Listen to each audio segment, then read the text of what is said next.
मित्रांनो, राज्यातील ग्रामपंचायत कर्मचारी, सरपंच, उपसरपंच यांच्यासाठी एक अतिशय दिलासादायक असा जी.आर. राज्य शासनाच्या माध्यमातून घेण्यात आलेला आहे, ज्याच्यामुळे चालू असलेले आणि थकीत असलेले जे काही पगार असतील ते पगार मानधन हे खात्यामध्ये क्रेडिट होण्यासाठी मदत होणार आहे. मित्रांनो, राज्य शासनाच्या माध्यमातून ग्रामपंचायत कर्मचारी, याचप्रमाणे सरपंच आणि उपसरपंच यांचं मानधन, याचप्रमाणे सदस्यांचा बैठक भत्ता हे त्यांच्या खात्यावरती क्रेडिट करण्यासाठी मंजुरी दिलेली आहे. 2018-2019च्या जी.आर. नुसार या प्रक्रिया पार पाडल्या जातात.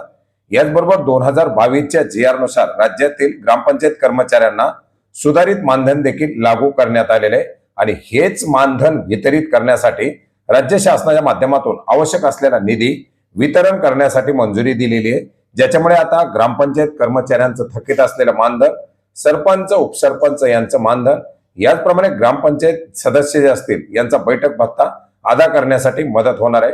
एकूण 820,56,00,000 रुपयाची तरतूद करण्यात आलेली होती.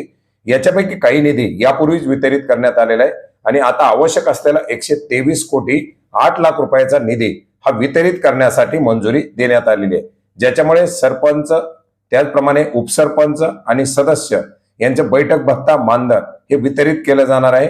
याचप्रमाणे कर्मचाऱ्यांचं जे काही किमान वेतन असेल ते किमान वेतन देखील याच्या माध्यमातून वितरित केलं जाणार आहे. मित्रांनो, 2018-2019च्या जी.आर. नुसार हे मानधन डायरेक्टली खात्यामध्ये क्रेडिट करण्यासाठी मंजुरी देण्यात आलेली होती आणि याच्यासाठी ERP प्रणाली वापरण्यात येते.